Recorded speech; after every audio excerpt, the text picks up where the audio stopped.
music is by my grandson, Terry Seidelhack from Tomahawk, Wisconsin.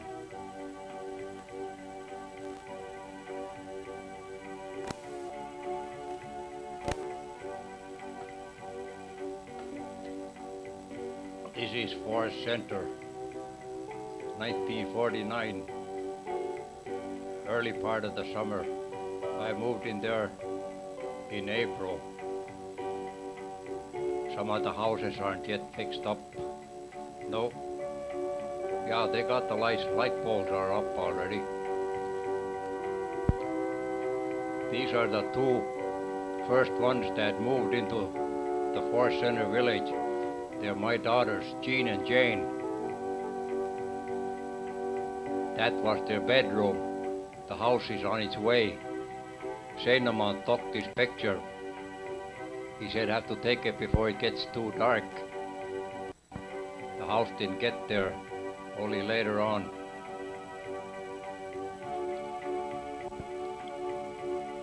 This is the street in the village when later on they got picket fences around already. And that's Herman Wickman's house. Looks like he's snowed in there. That's on the way coming in from town. First house on the right hand side.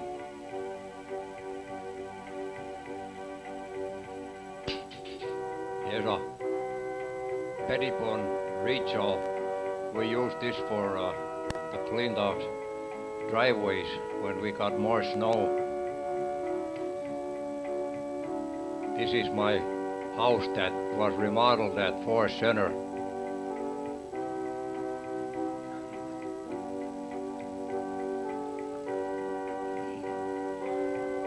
Emil Jutek and his brother, they just come in from a fishing trip. That picture was taken across the road from my house. There I am with my top loader, Henry Hendrickson, across the road from my house. That house is in Finland, Minnesota now. Here's the guy that moved it, Oni Aho. He's from Brantwood, Wisconsin, just like me. He moved their house to Finland, Minnesota. That's my 1955 Dodge car. That's Jean and Jane again. They're by the flower bed in our yard. There's a lilac bush on each corner, and they're still there, but they don't bloom. There's Jean and Jane all dressed up in our living room. Now, one is playing the accordion. That's Jean.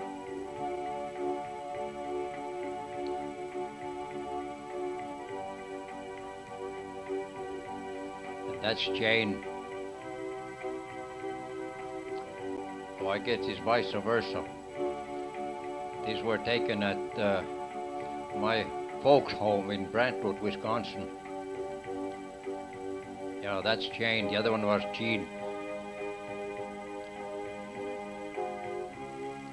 And yeah, Selma Niemi's car on the left and my car on the right, on Island River.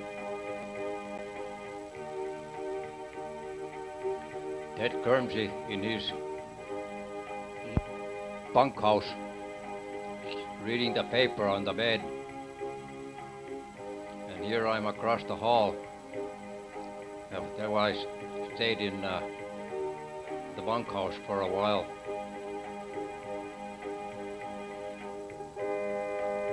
Here I am with Ed Lemke by our cars. There's a bunch of kids from Forest Center. Roy House's car.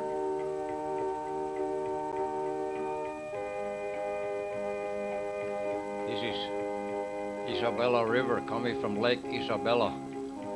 Here's where the road to the left went to the Boundary Waters. There's a bulldozer on D7.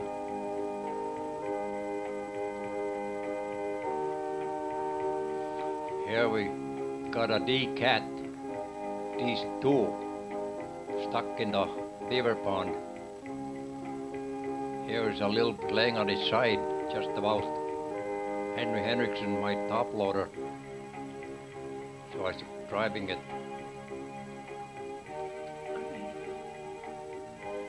He's wondering what he's going to do. Now he's kind of sinking a little bit deeper. Ed Chair and Henry are trying to start the motor.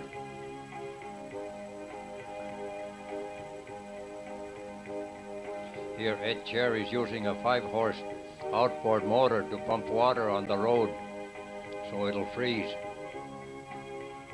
That works pretty good. Here we got the D2 cat out of the hole. I had to go around on high land to get there. Now here's a D4 stuck. Ted Lundberg. Looks like it's a little bit deeper. There wasn't much room to winch it out of there. No high land right there. There I was stuck again, just ahead there. I had to put the cable around the big boulder to winch myself out.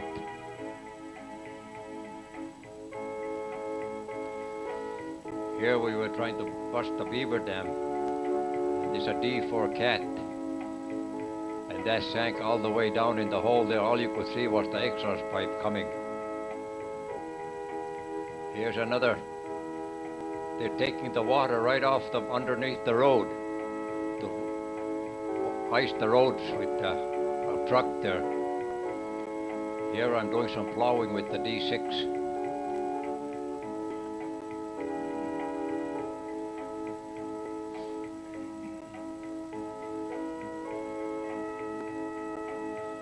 Oh, here I slipped off the road a little bit, but I made it out of there.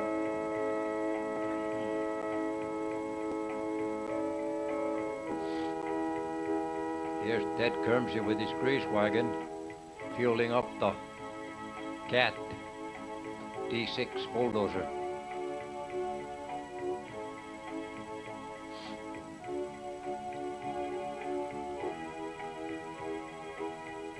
Now here's a Wardle France truck, went backwards down the hill, couldn't make it, it started spinning.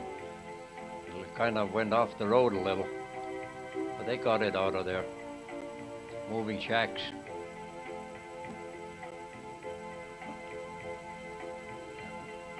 Ted Lundberg's daughter. Ted Lundberg's wife was cook at this camp here, Camp 4, way out in the Boundary Waters. There's Ted Lundberg in the front, then Henry Henriksen and Bobby Baldwin, and Ted's wife. Bobby Baldwin was married to their daughter.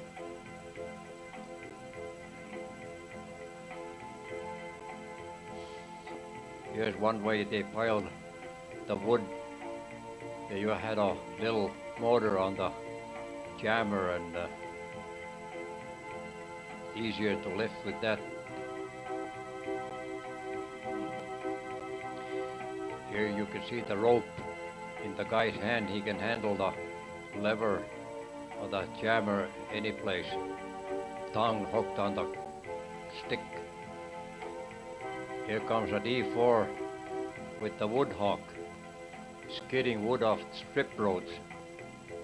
Hydraulic wood hawk.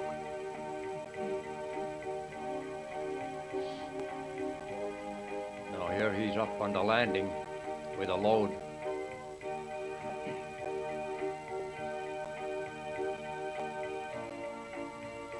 There he's dumping the load. Yeah, that thing would skid a lot of wood during the day. I think close to 100 cords.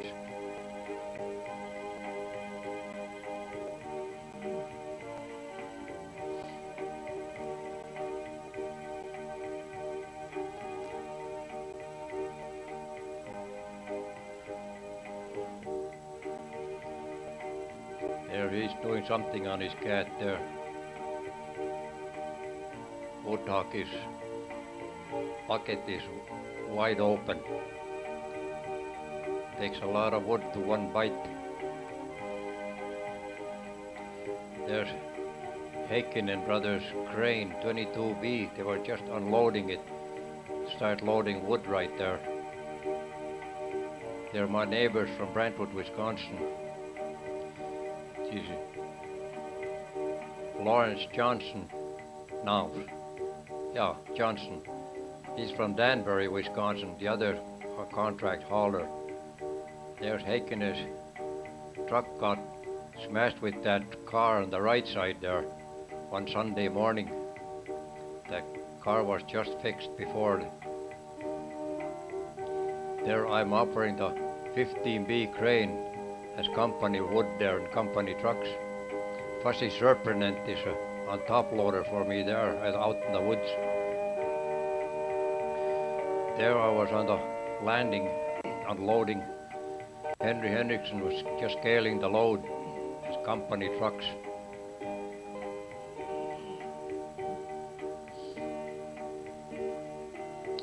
Here's company truck, they're loading with the 10B some logs on the truck there. And I think that's Johnny Larkin, the driver, looking there.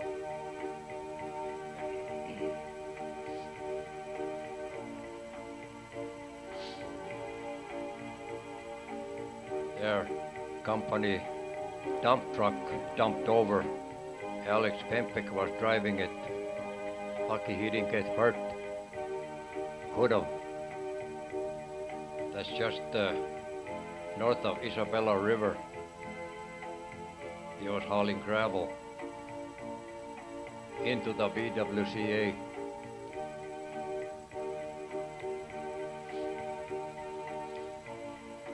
This picture was taken when I came back from the Bahamas.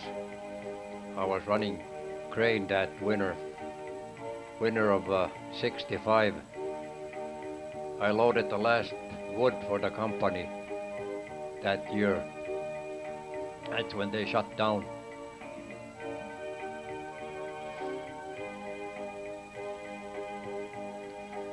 This is up at the landing at Forest Center.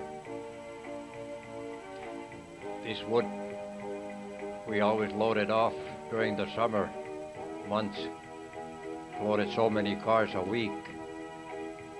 And the first spring there was really a lot of wood there all over, and we were loading 85 carloads a day. But it was during the spring breakup. The railroad started sinking, so they quit that. Here's the first diesel engines that came to Forest Center when they quit the steam engines. This is the type of engines that came there afterwards. The other train only made about a couple trips. This was for the rest of the time that they operated. Here's a part of the landing. They're just pushing empties back between the loads for us to load.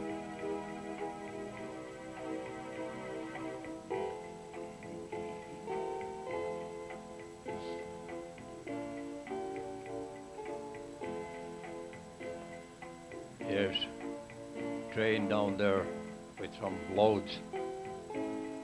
Wood piles dumped over.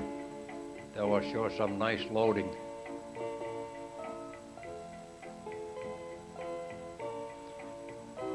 This happened because they piled the wood on 4 feet of snow, and of course in the spring when it melts, then they fall down, and the engineer got wrong signal from the braking, and he was supposed to go forward and he went backwards, and he put 4 cars on the wood pile.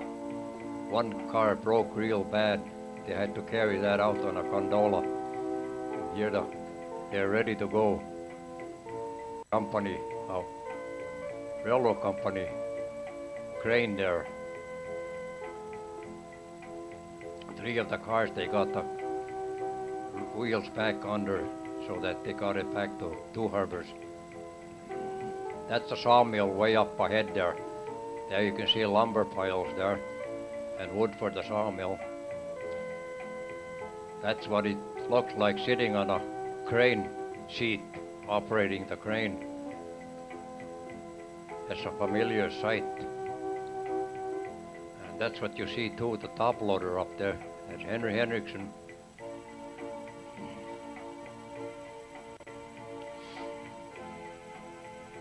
He's taking the car.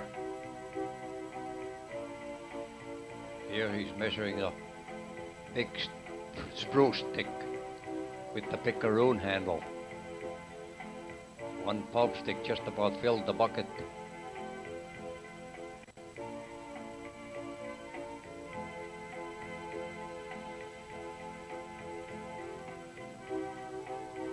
Here we got a brand new D6 bulldozer for a few days to move the cars with. Could load the cars down the line because they were so close to the tracks we had to reach over the end of the pile and always move the cars. And this was a D2 Cat that we used then too. That's my old 50 Dodge.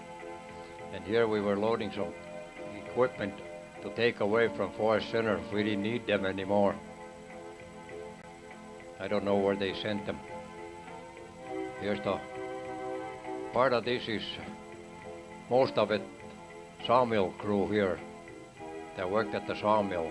That's the sawmill in the back there.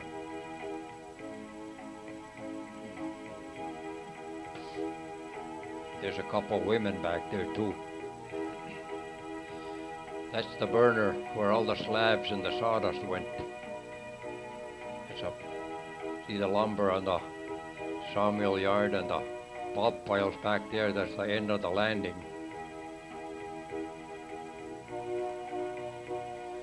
I tore that crane down one spring right down to the ground, and the next following spring we fixed the four parts and put it together, and I repainted it.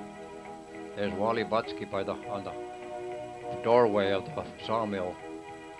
There you can see the landing again. These are wood that popple and birch that went for box lumber to the mill. They had a pond out there too where the wood was always dumped into the pond. This is looking towards the hill there where the foreman lived, and the store and the garages and the offices there, and that's looking from the sawmill. That's the jobbers' bunk shanties to the right, far away there, and their garages, one in front here, and the Haken is way up on the left there. That's a pettibone. That's what he did to haul the wood into the mill, dumped it in the pond.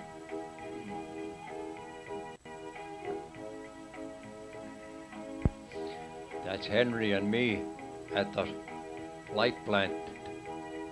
That's a power for the sawmill. Everything was run by electric motors. There's 8-cylinder big diesel turning the generator. Henry Ermer on the gang saw from Germany. Made all the cuts at one time. That's Heeman. He's got a circle saw there. He's cutting one at a time.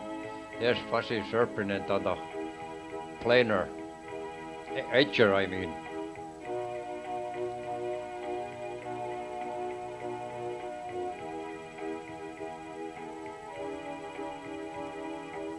And Alex Pempik was there too.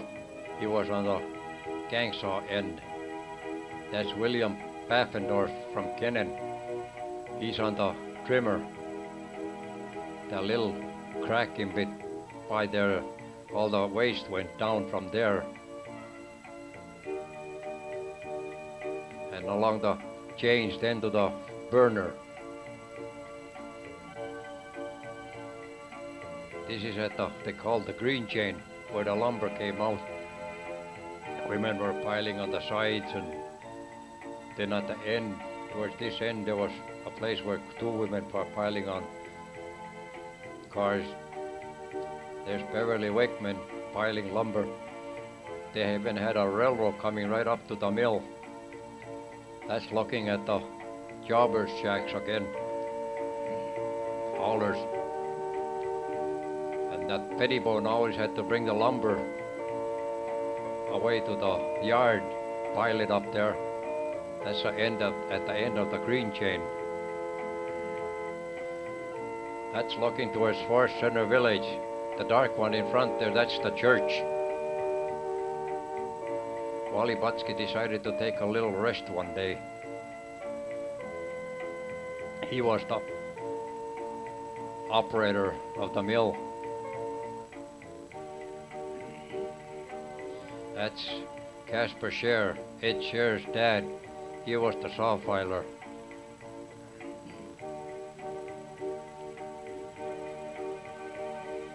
Here, Pettibone had to load the trucks too that come in. They were contract haulers who hauled the lumber from the mill there. That's there's the loaded up already. Ready to go. Here, the guy's weekend job there. He made a snowmobile out of the Model A Ford frame and engine. Put skis under. Here I had a dirty job, cleaning the ashes out of the burner.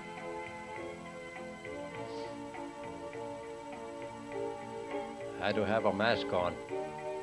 Now you see why the mask had to be on. I couldn't hardly see what I was doing when I came back out.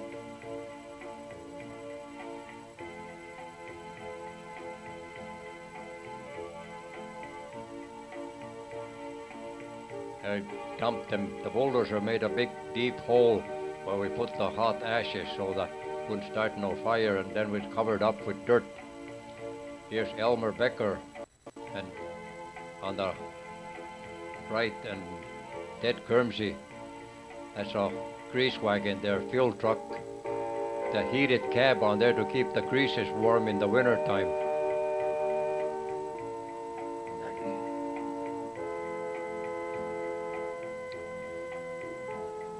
That's a garage burnt down at Forest Center.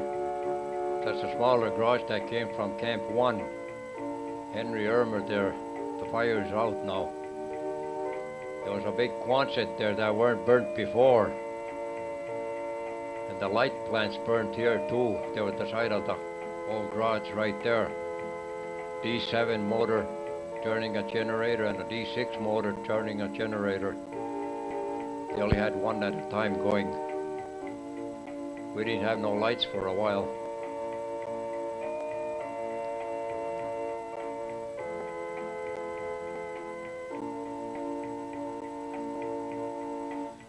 Oh, we got some fish out there too.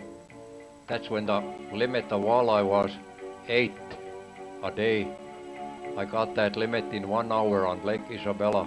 My garage to the left there, and we had a sauna on the right side there with running water in that too.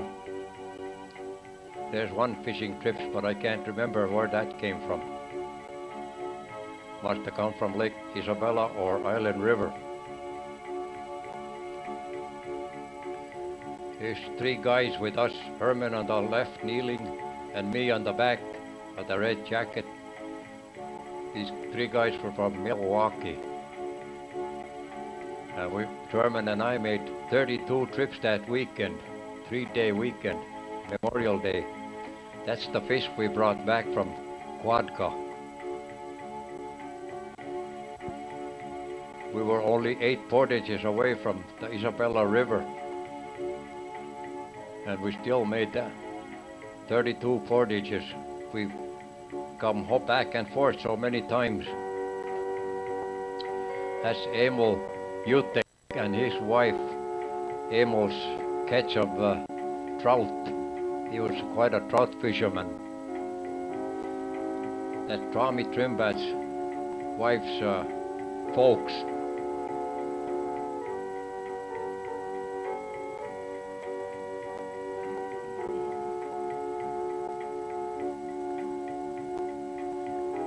here's Augie Diedrich with Emil Jutek and his wife. Emil's catch of trout.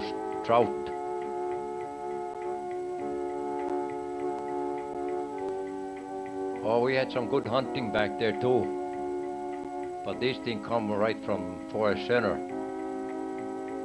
Forest Center wasn't too good for deer. My daughter's there and Jimi Hendrickson, Henry's son.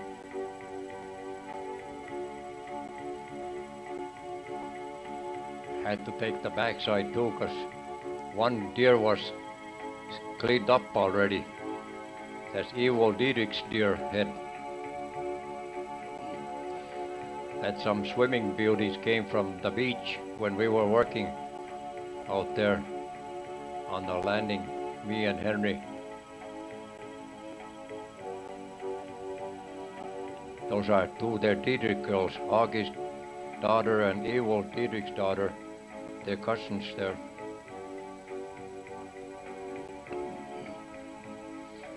Henry there with a couple girls. Joyce Housey, I don't know, can't see the other one too good. They were coming from the beach. That's the end of the landing there where they go to the boundary waters now. This is at the beach where the girls came from.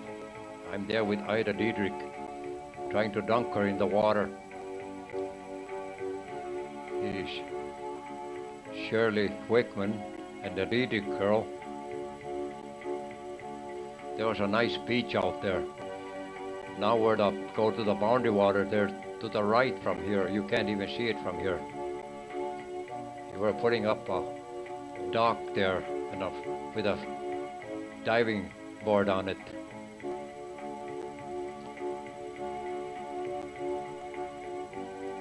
Way up ahead there is where they go now to the boundary waters.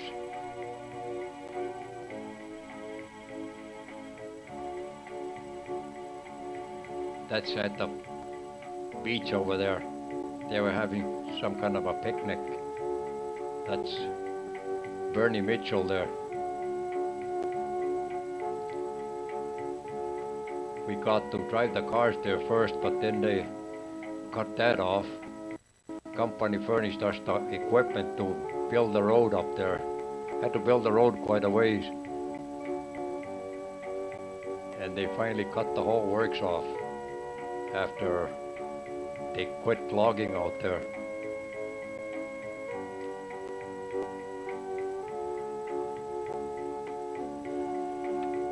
Oh, we had dances out there too. Paul Ruzzi, he was working for the company for a while at Camp 1, and he was musician there. And they had a dance there last Saturday of the month. Two couples got together and got all the stuff together. We had free beer. They had sandwiches out there and coffee and soda. Here the guys are filling up the glasses with beer.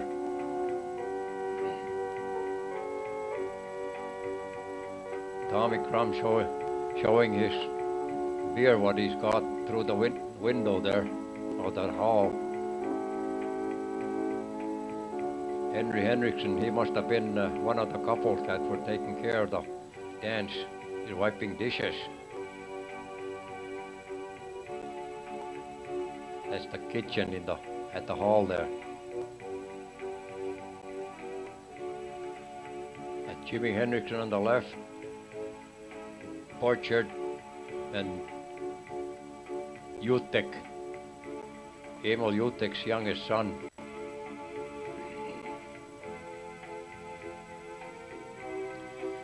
That's June and Elmer Becker. That was their wedding anniversary. He was the mechanic at Forest Center. They're from Phillips, Wisconsin. There's Bodecker. He got married in Ely, First Lutheran Church. Of course, Lois got married there too, same time. And there's Bodecker's brother, Jerome. and his wife, they had a reception there. I can't remember where they got married. But my daughter, first one, she got married over at the church in Forest Center. There the people are having something good to eat.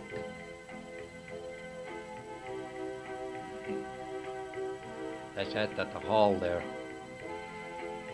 We even had because that was a good floor there, even had roller skating in there twice a night, every week. That's Eunice Berbelski, Augie Diedrich's daughter. She was married someplace else too. She came, that's her husband, Lenny Berbelski. That's in front of my place.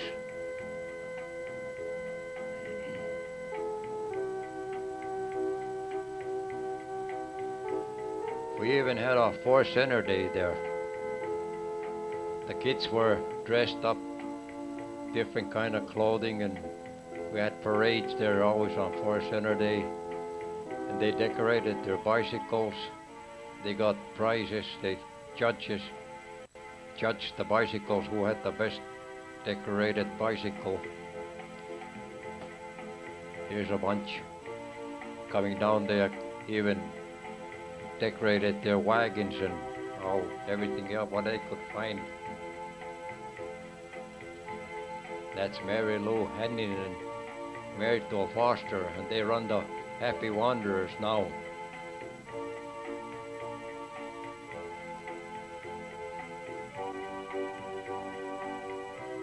Here's some more wagons coming, all decorated up. That's the Share House. Ed Share and his folks lived here. That's towards the end of the town there. That's coming from town, looking ahead there. That was got a baby buggy there. Little girl on the bicycle.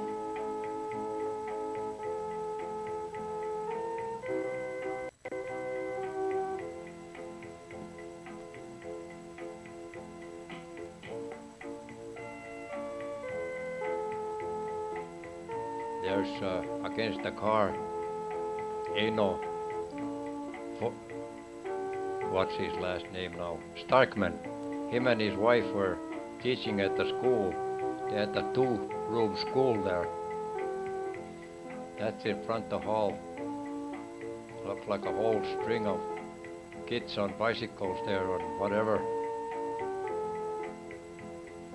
They're getting judged.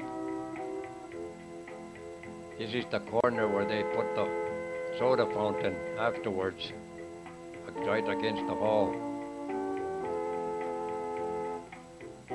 This road goes right straight up over the hill and goes to the left, a big loop. There's some houses out there. And to the right, that goes to Mockingbird Hill. There was 8 houses up there. And this is they were going to have a softball team. And Frank Shano made this. They were playing against the Southfield Landing boys, but they were going to hang him at the softball team.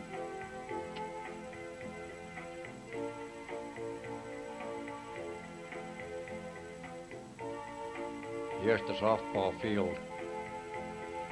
And Forest Center won that day.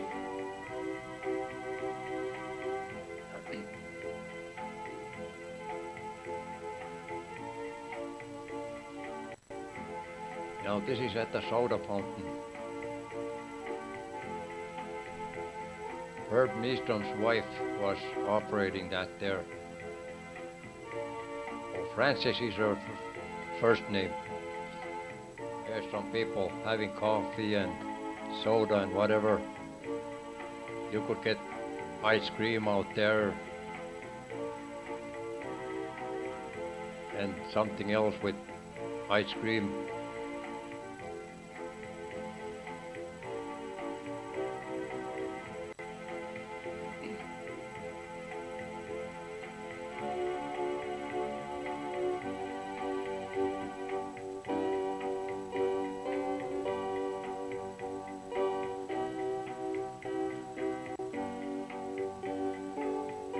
Now they're watching TV there. That's Don Borica with the red hat, and that's his dad with the yellow cap.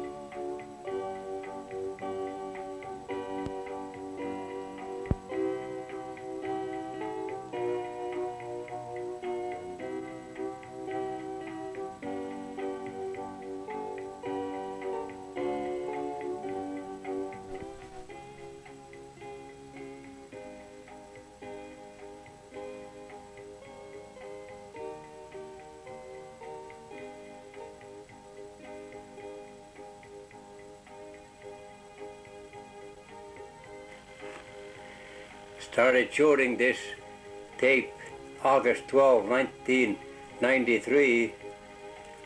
Here's Forest Center. Forest Center got on the map, Minnesota map. And there you can see the road going down, kind of dotted lines, going to, it's Highway 1 there, and then it goes back into Ely.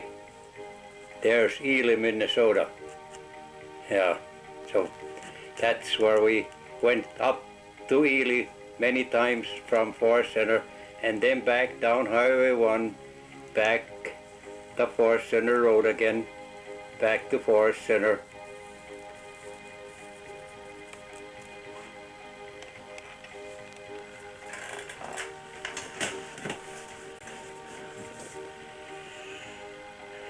This is an aerial view of Forest Center, taken in 1961.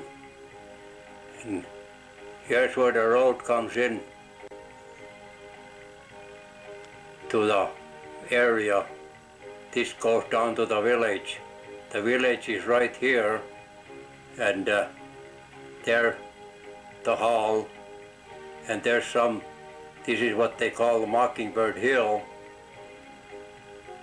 and the road goes around this way, and there's a bunch of houses over here, and this area is a ball diamond. They used to play softball over there, and then going back here, it goes to the sawmill here.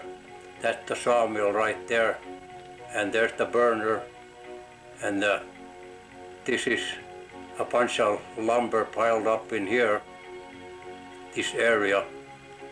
Railroad tracks come from this main track out right by up to the sawmill, and this here, the railroad tracks go there to the landing where 70,000 cords of wood is piled during the winter.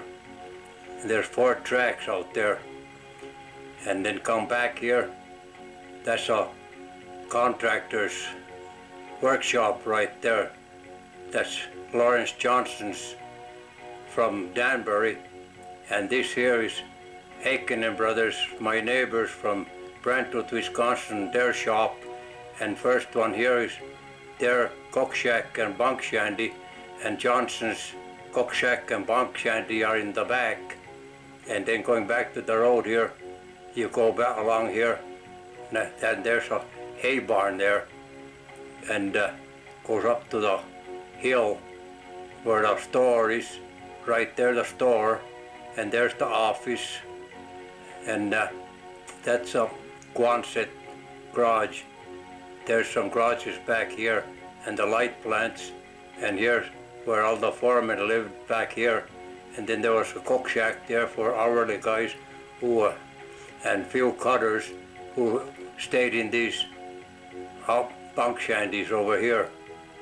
And now I gotta go back to the village. There's the church in the village, right here. And this here is still a gravel pit right here. Here's a copy of from another picture of the Forest Center landing with all the wood on it. And here you can see the hay barn. And there's the road that comes to the village around here like this to the hill where the stores and the garages and all the foremen live. And the sawmill's right about in there. And there you can see traces of lumber. And here's the road goes from here through to the Boundary Waters.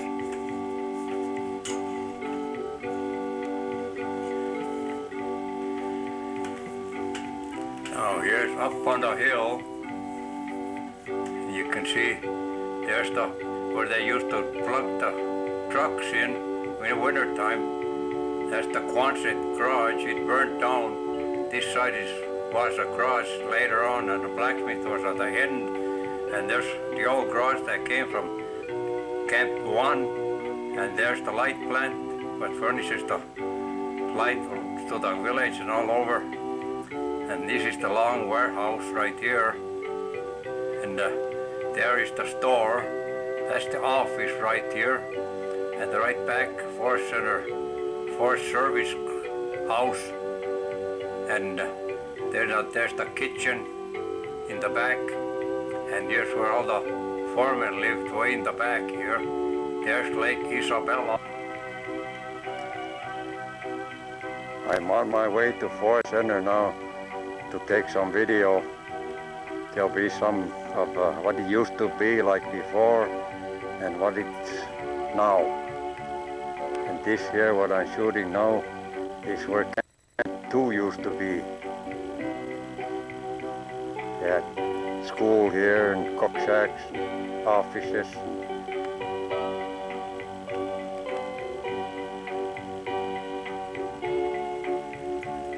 This is going towards Forest Center from Camp 2 and Highway 1. I've seen this place when it was all cleared up. Now they got real nice trees growing here that have been planted after the cutting.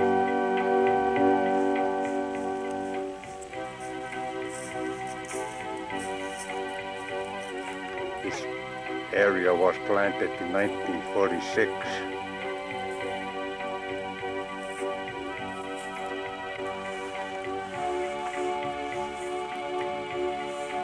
This is just coming to the Island River.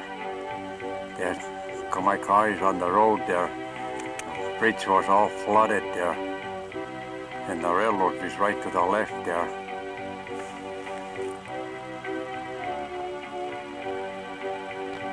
My car is right on the bridge now. On the road, there's six-foot culverts there and a few 2-foot culverts underneath.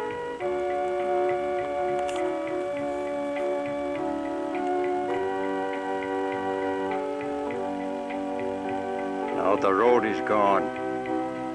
So are the culverts. There's a parking lot on the other side, so fishermen can park there to go fishing on Island River. And the railroad grade was right to the left, right there. They fixed up the bridge, made it wider. They put new pilings underneath there.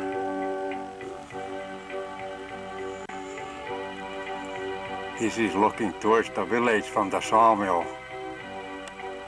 Sawmill is right behind the camera right now. You can see some of the lumber piles right by the road.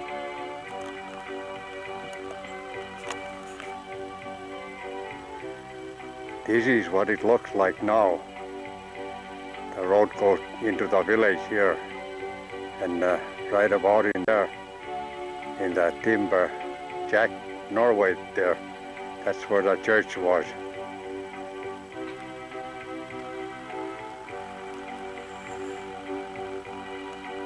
The Herman Wickman house, just on the right side as you can enter the village.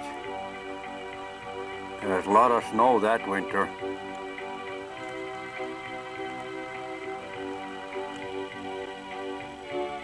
That's right where the Wickman house was. They had a solid ledge floor in their garage. The garage was right over there.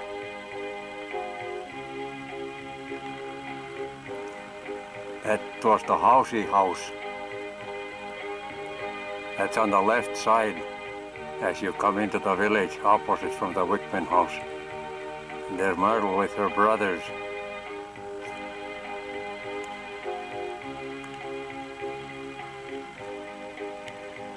That's what that spot looks like now. Timber growing there. That's in the beginning of the street in the village as you come in.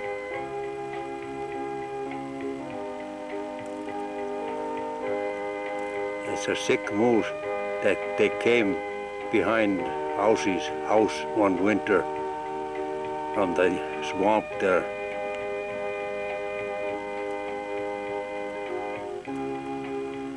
It weren't afraid of anybody.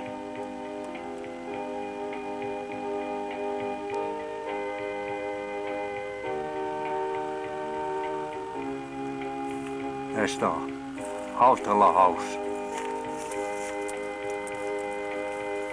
in the village of halfway down on the left side.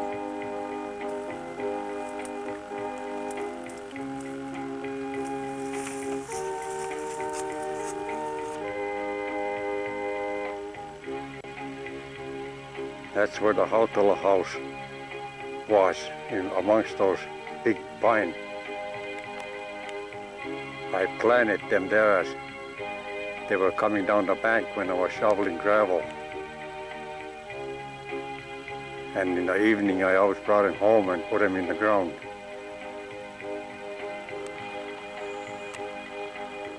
That's Earl Olson with his car by my place.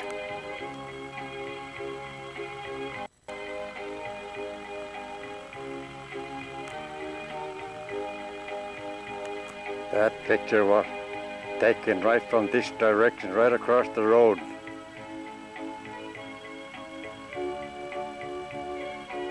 Bodeckers lived on this side, a little bit to the left of me. There's the trees that I planted.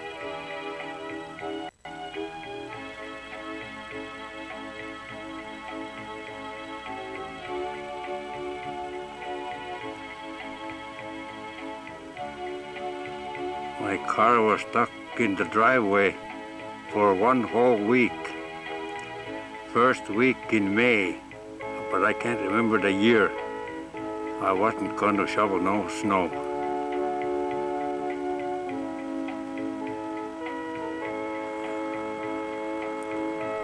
Here's my car all nice and clean now, no more snow. I had to take a picture of it after I washed it. There was Olson's living on the back of the car there, and then Herb Nystrom lived there afterwards. That's where my driveway came in. That's where the snow was too.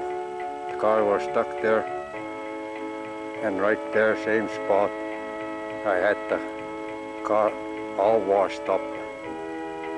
Looked pretty nice. Can't get a car in there now. That's Alvin House's house at Forest Center. That's his car.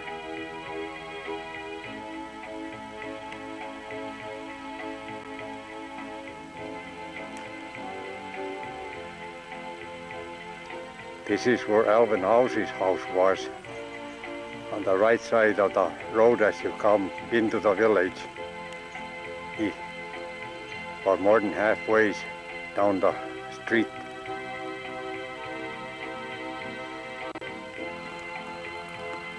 Now this is going back towards the way we came in to the village.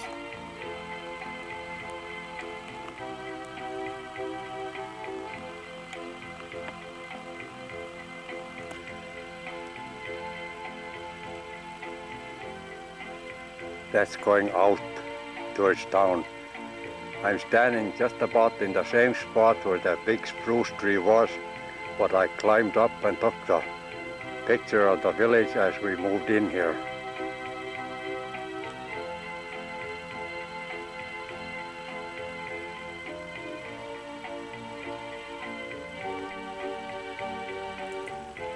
Here's where the share house was, and Ed Share lived with his mother and dad. and Ed planted these pine right here. And I'll swing over to the road that goes up the hill here. And it's called Mockingbird Hill. There was about 8 houses up that way. Now I'm going up there next, take picture of Prasnicki's house.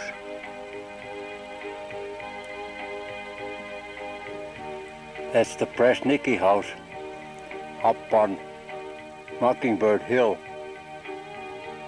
I'm going over there next and take a picture of the spot where this house was.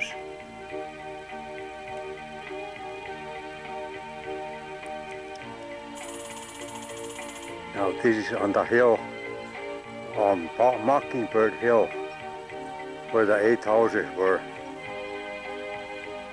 I'm gonna go find where Prasnicki's house used to be. Prasnicki was someplace around here. The second house to the end of the street, and Pempek was on the other side.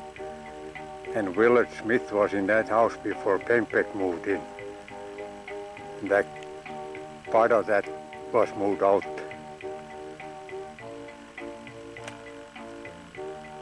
Now I'm going back towards the main street. Then I'm going to take pictures of the school and school kids. This is where the hall used to be. And the soda fountain was right in the corner of the hall. We had roller skating in there, and the softball field was out in the back where they played softball. And about in that direction, back there, where the school was. I'll take some pictures of the school first, and then I'll go to where it was.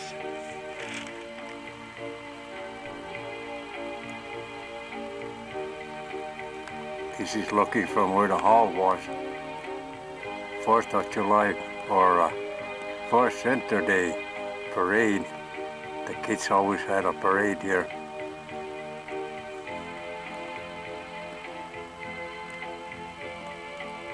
That's the big house right in front here. That used to be the share house. And there's some more parade kids coming down with bicycles decorated.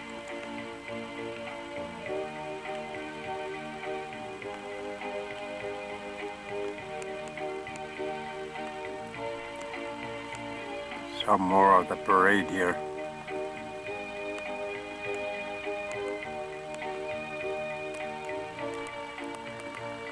I don't know who she is, coming out by herself.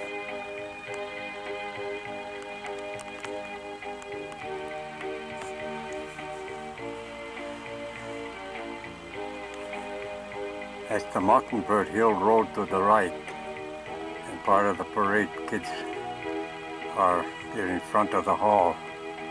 That road up ahead goes and makes a horseshoe curve, and it curves right down, back down to the ball diamond. Quite a few houses back there too.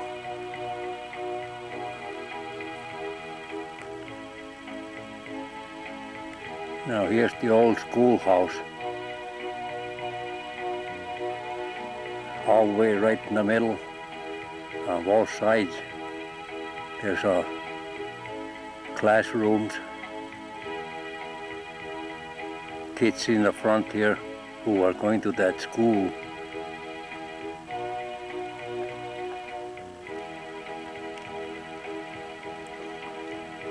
Here's the new school, what they had till they quit logging here. And that was moved to Finland, Minnesota for a recreation hall.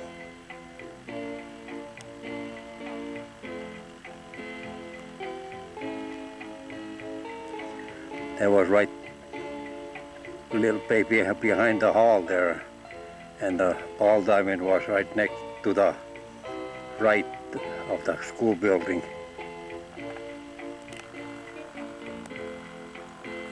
This wasn't a very bright slide, but I got it here anyhow.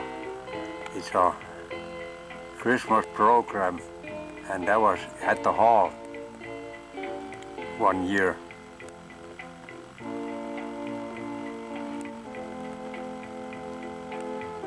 That's the school kids.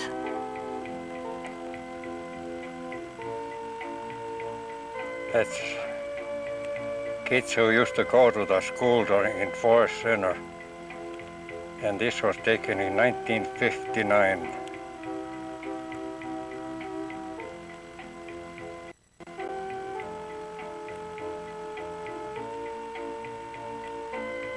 School teacher on the right there.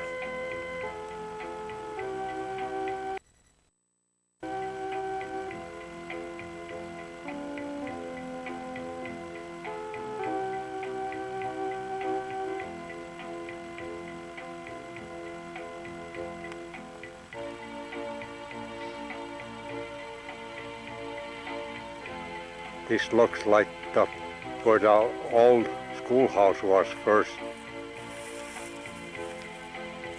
They must have put up the new one before they tore the old one down.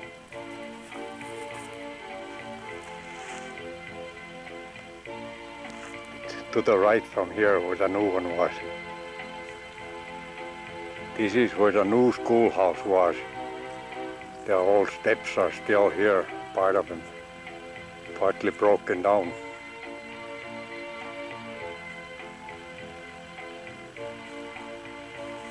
And the ball diamond was back there.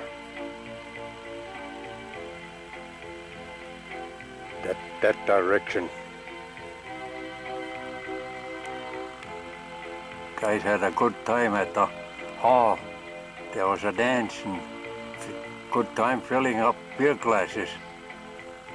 Augie Judik, Frank Jano, Ed Lemke, and Don Borecker. He's got something in his eye. Maybe he's got some beer in it.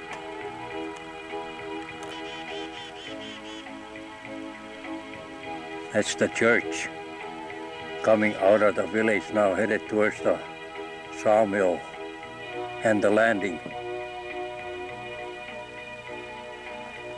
Looks like they're just putting a new porch in front.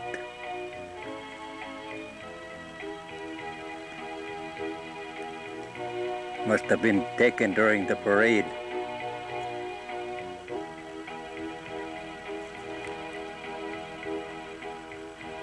Here's where the church was, in this area. Looks like the Forest Service couldn't plant very many trees right here. That is all ledge.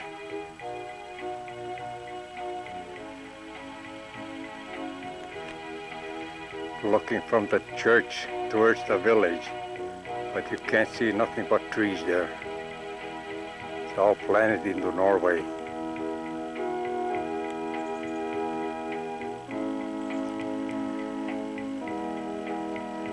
School kids planted these trees here, and boy are they tall already. They're much taller than the planters are.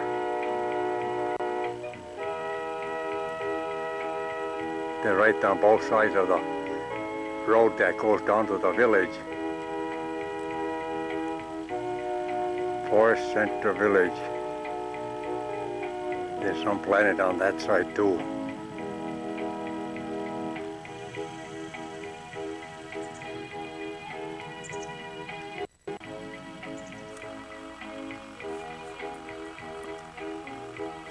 This is at the sawmill. Wally Patsky standing in the doorway. There you can see lumber piles back there and end of the landing, a lot of wood on it.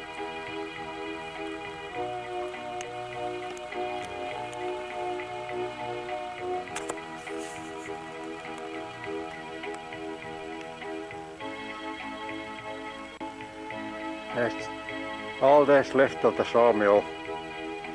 Little scraps of wood here.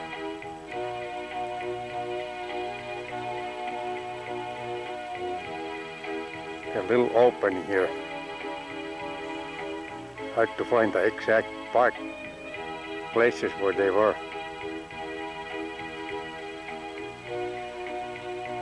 Walking around here is just like walking on sawdust. You sink way down. There's an opening here. Little scraps of lumber left.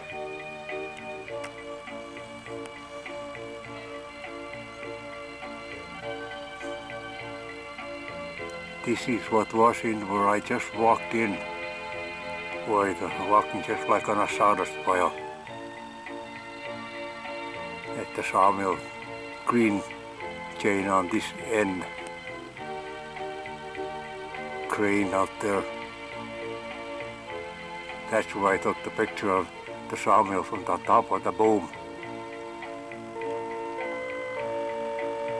That's piles of birch and pawpaw at the yard by the sawmill to be cut into box lumber.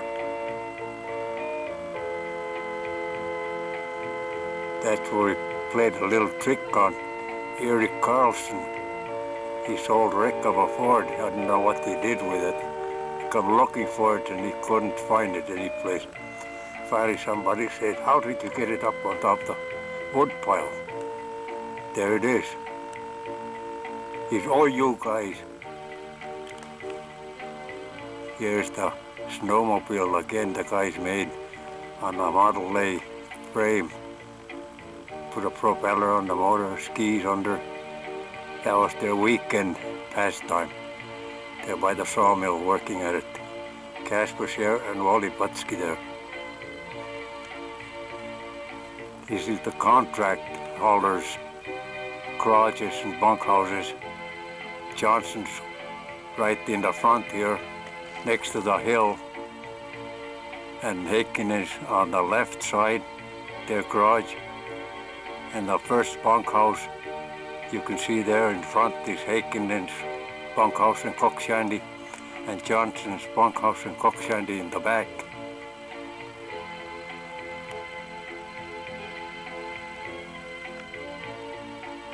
There's an opening yet where the jobbers' bunk shanties were in the cook shacks. Haken and Johnson. Haken's shop was up on the hill there, and I'll swing over to where Johnson had their garage, somewhere here by the hillside. So everything's all grown in. This area hasn't been planted right here. It's an opening there. This has been taken from the sawmill, right on by the green chain. And I cannot get no picture in this direction from there at all. I have to find a spot on the road someplace. That's where the hill, where the foreman lived, and the stories and the garages, office, and Lake Isabella in the back there. And you see the hay barn way out there by the road, and part of the landing with a lot of wood on it.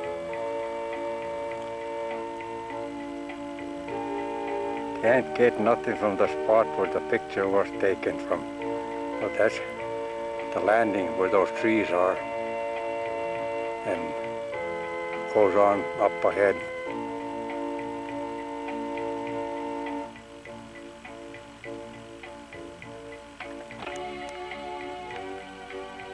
Powwow Lake hiking trail.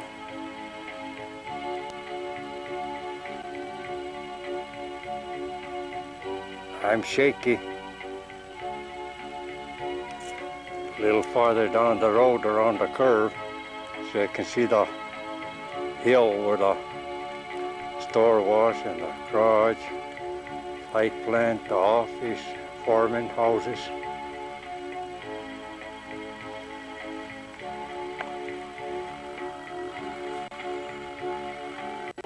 That's loading lumber from the sawmill, ready to go out. That's the last thing I done for Tomahawk Timber when I left for the Bahamas in February 27, 1957. Then I was back again, loaded some wood in the woods in 65.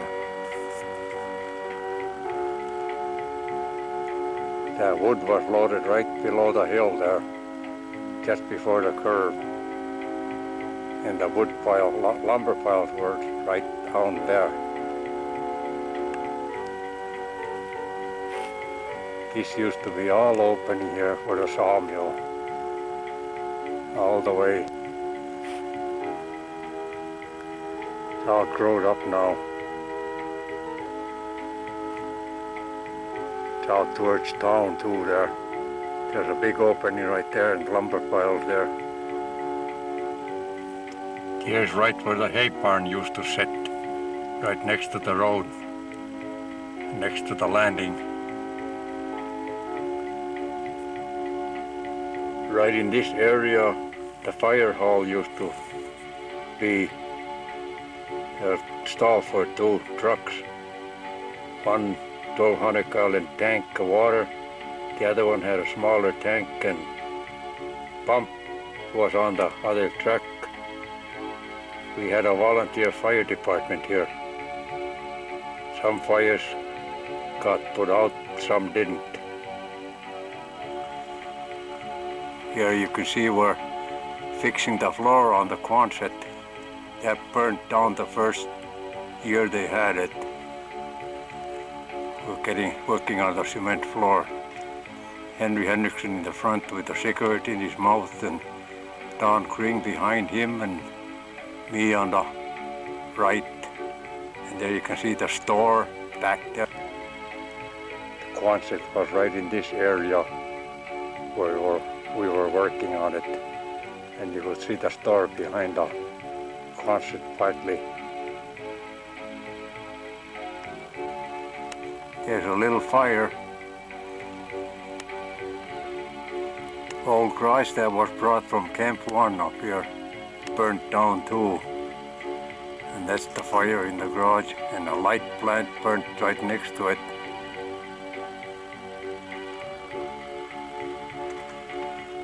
People watching the fire go out on the old garage.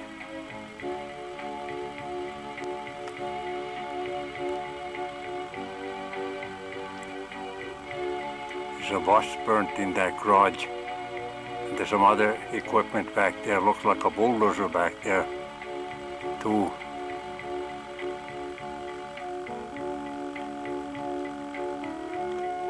Just about in this area is where that garage was from Camp 1.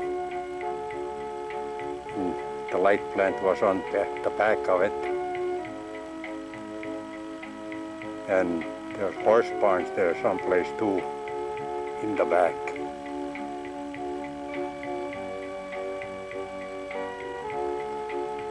That's the area where the long warehouse was, back from that garage. Now, swing over. This is the area in the timber there, where the store was. Here's the road that went up to the store between the garages and right into towards the houses in the back there. That's Ed Lemke's car. In the back you can see the long warehouse. And that one to the left is the washroom. Used to have a sauna in, it was moved from Camp 1.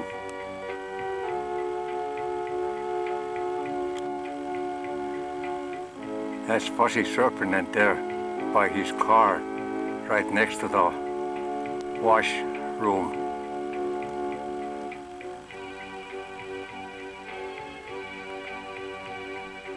That's the company store. It had a post office in there too. gas pumps in the front. The office is to the left from here. A road in between the office and the store that went to the foreman houses.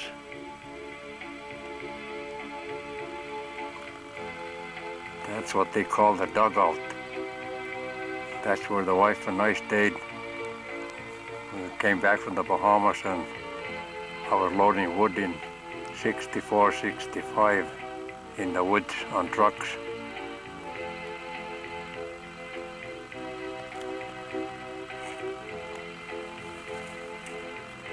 Wife standing by the car. We're ready to go to town.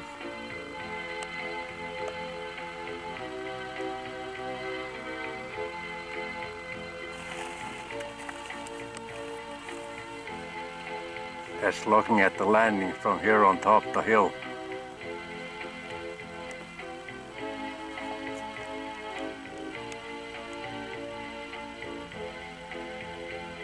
That's looking at the landing where the last picture was taken. Found the landing there. No wood there now, but lots of trees. That would make some wood. Part of it's been planted later, because it's shorter. That's at the beach where we made the road. I wish I could walk up there. A little too far. I'm getting tired of this stuff already. Bernie Mitchell there walking around the car. I don't know who the others are.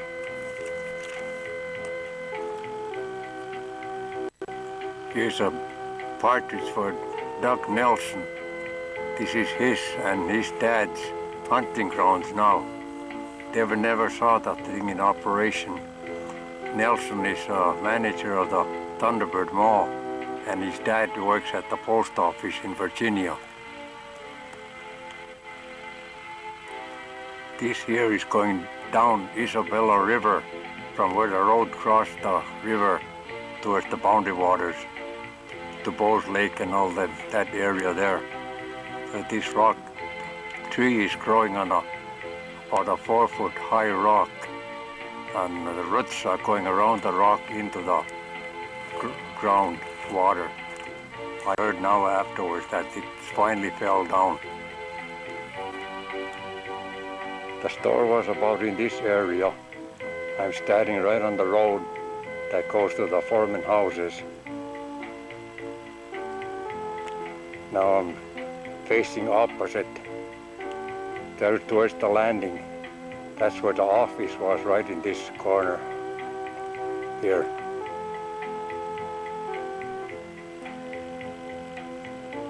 Floor and the footing left from the Forest Service garage. That was over here. And this is the opening where the Forest Service house was. Here's where the dugout was, where me and the wife stayed when I was loading in the woods. And I'll swing around here to the other place. Used to be a foreman house, and Hautala and his wife and family lived right there. He was on the landing unloading trucks into the cars.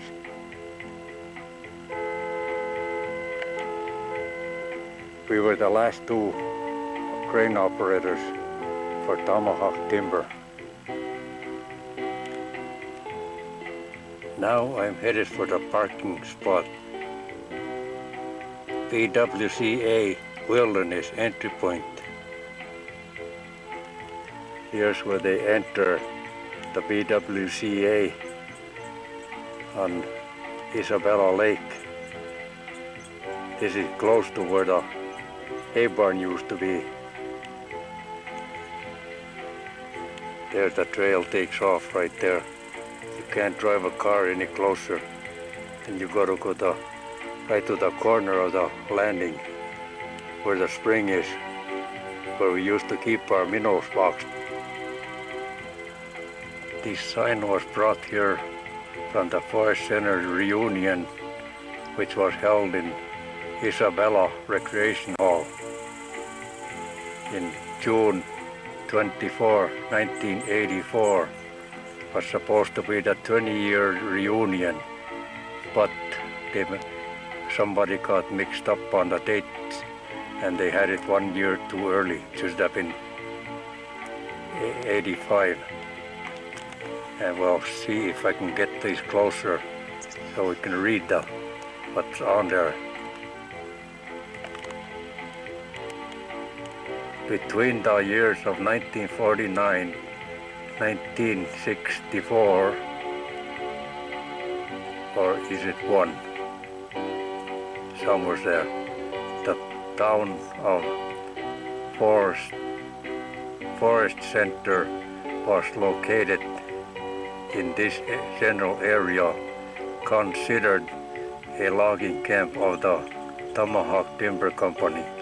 There were as many as 250 people and 50 homes.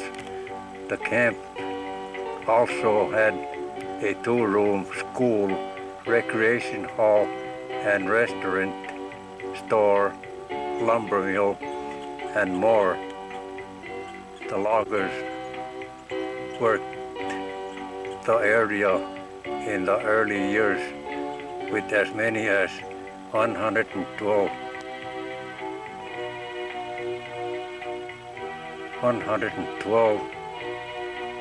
horses, cutting between 100,000 and 150,000 cords a year upon the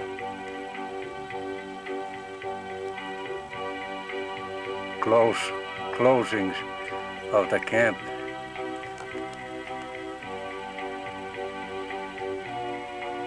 Hard to see what the next word is.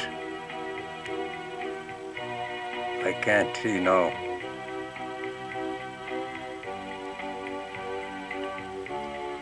I think its surroundings moved.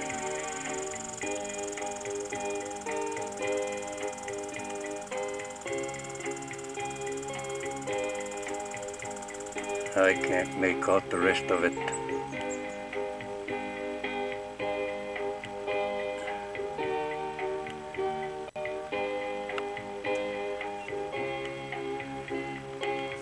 But we figured there was about the whole population of the whole works at its peak, counting all the cutters in the woods and all the people that lived with the cutters out there, and the loggers, the contract haulers.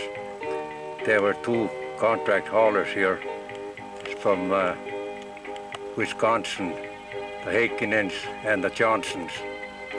We figured the population would be pretty close to 500 people.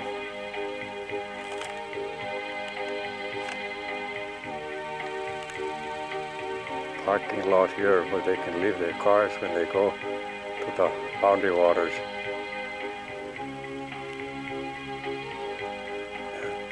There's the road trail takes off right here.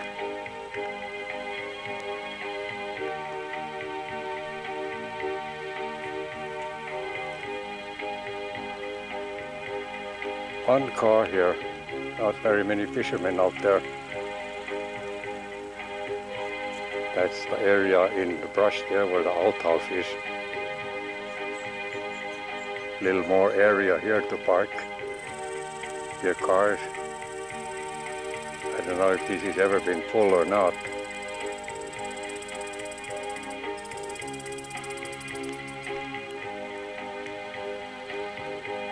This is part of the buildings left when this picture was taken at Forest Center Village. They were moving them all out. 1965.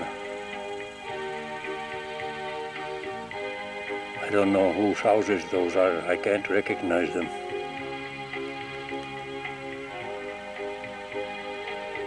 Here's Prasnicki's house on its way out. Went to Happy Wanderers. This will be in the picture when I get up there that far.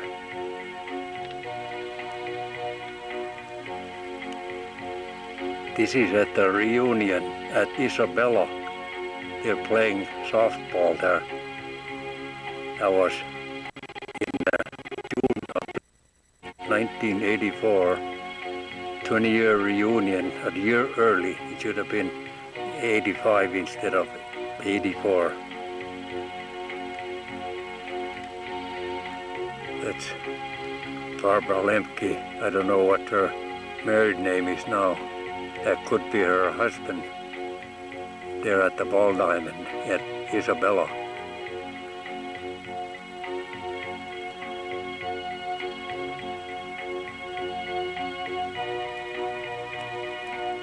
This is the school bus that brought the people after the reunion out here to Forest Center.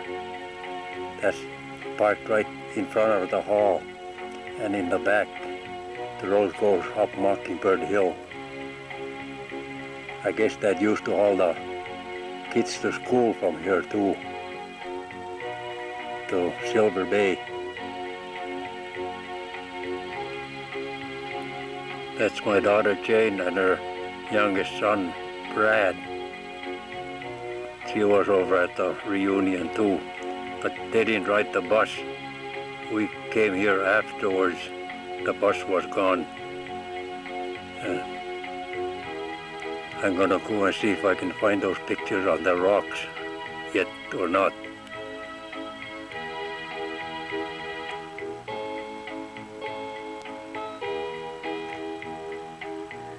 This is about the area where the ball diamond used to be, back of the hall, softball field.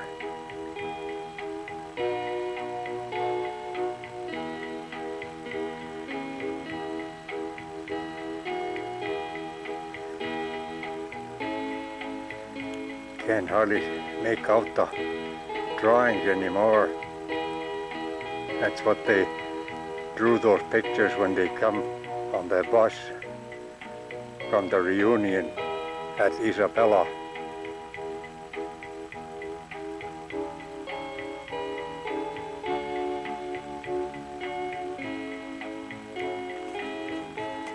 I think I'm finished for the day. Gotta go around yet and take the houses I know where they are all over the country. Continue on this film. This garage came from Forest Center too. A guy by the name of Dwayne Murphy built it there. Some place in the area close to Emil Utex.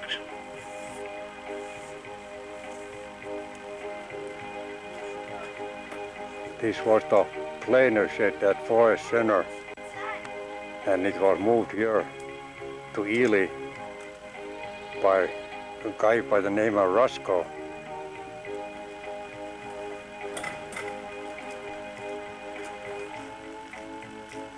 And Hautala lives here now.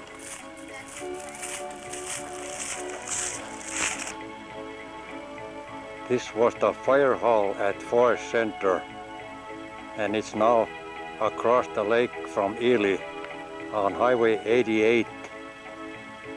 Tony Strunas got it for a garage now.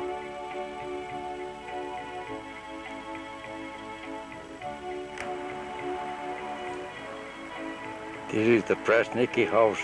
It came from Forest Center in 1965 when the company quit logging. It's at Happy Wanderers now.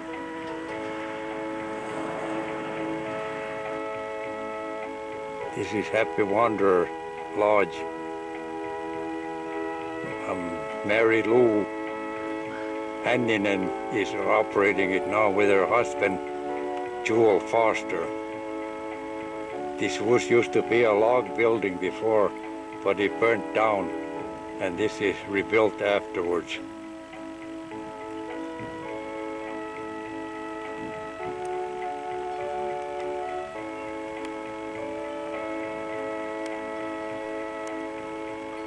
There it says Happy Wanderer on the sign. This is Little Forest Center now. That's close to Narrated Pine. Narrated Pine Tavern is up ahead there. And here I'll swing over. These houses came from Forest Center too.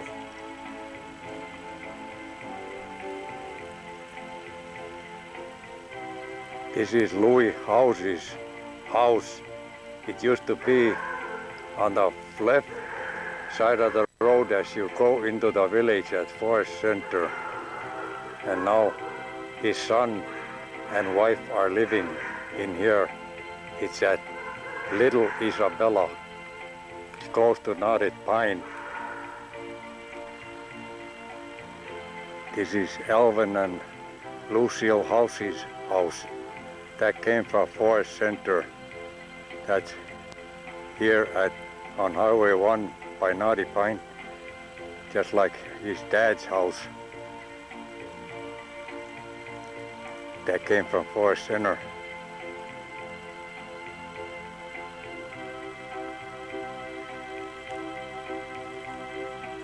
This is where Alex Pempek and Phyllis live. That part of that came from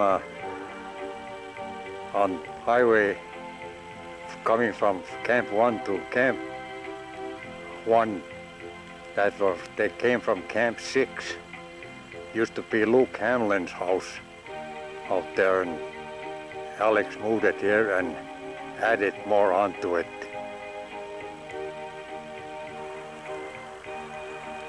Everybody knows Ed Stanky.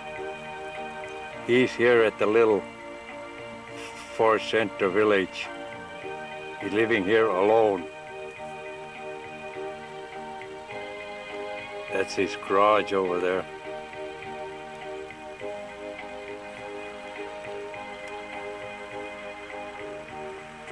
This is Harley Toombs' house. He moved Evil Dietrich's house from Forest Center, and he put a lot of addition to this house over here by Narrated Pine. And here's his garage. This is the recreation building in Isabella.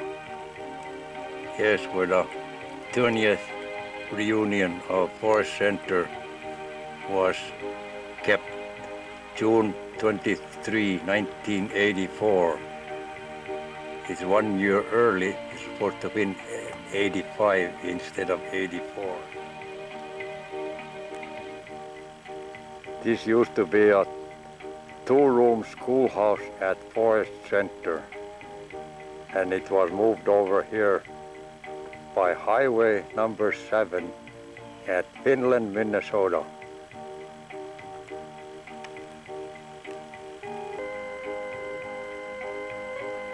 Now it's a recreation building in Finland area.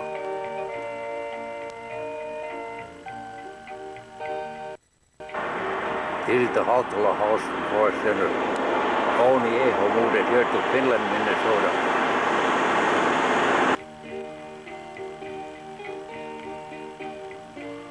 Tapi and Laverne Graham's house, which came from Forest Center. This is the house they lived in over there. The whole works came from there. And it's on the road that I used to go to Eino Starkman's house, right by the new airport here in Finland, by Highway 1.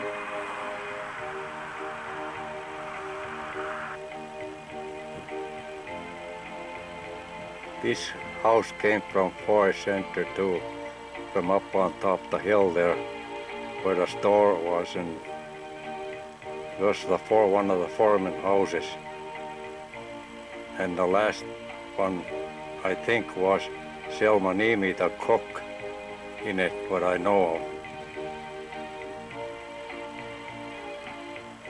It's in the town of Wausau now, and close to Embarrass, Minnesota.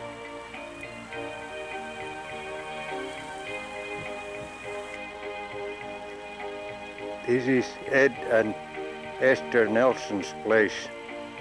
A part of this building was brought from Forest Center. It used to be the Mitchell's house, the post office part. And they on White Iron Lake here.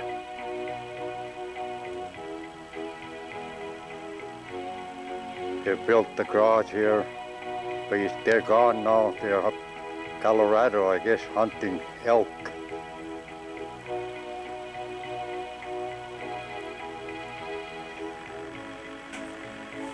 This is where I live now, 5 miles from Ely, on White Iron Lake in the White Iron Villas, in this house trailer. I'm only about 55 feet from the lake shore.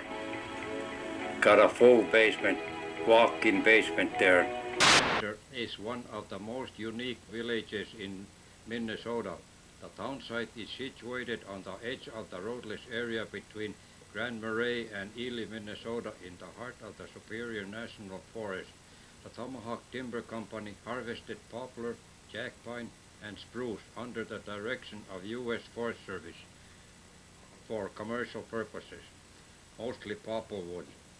Most people do not realize that trees over-mature and would be wasted and lost if not harvested.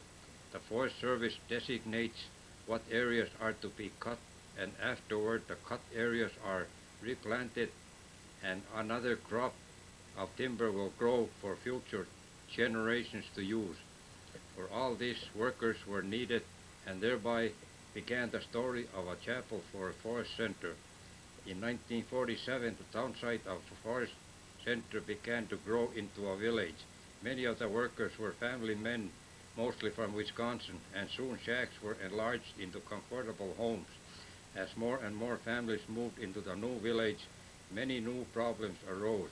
The children needed a school, a place for recreation, and village activities became apparent. The company helped provide the school and teachers were hired. The village hall was built, but even though the homes were comfortable, city water, a local power plant, oil heat, and bottled gas make the homes modern in every respect. The school and hall did not make Forest Center complete. There was no organized church or Sunday school. Although many different faiths are represented in Forest Center, the largest single group was Lutherans. In 1951, Pastor H. Hautala, serving First Lutheran in Ely, was asked to come and conduct worship services in the school building. The same year, St. John's Lutheran Church was organized. Forest Center continued to grow, and with it, our congregation.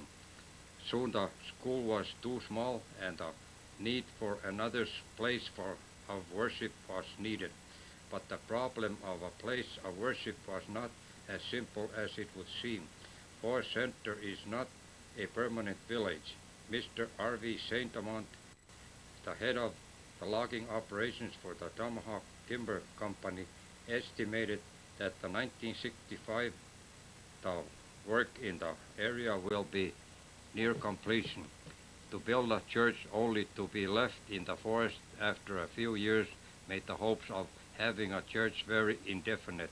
The company officials were consulted about the problem, and almost immediately they proposed that if the members build a chapel of such dimensions that the building could be used for other purposes in the future, the company would supply the material.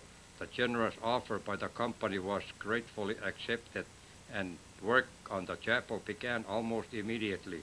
The little church, 42 feet by 24 feet, was built not only by the members of St. John's, but men of all faiths came to help in its construction. Gratefully and with great joy, the chapel was dedicated in January 1954. The congregation has since then added many appointments to the building, such as dorsal cloth, altar cross, and candlesticks, candelabra, rug for the chancel, and hymnboard. Sunday school was conducted every Sunday, and the Reverend H. K. Ranta of Ely led the congregation in worship every Sunday afternoon at 2:30 p.m.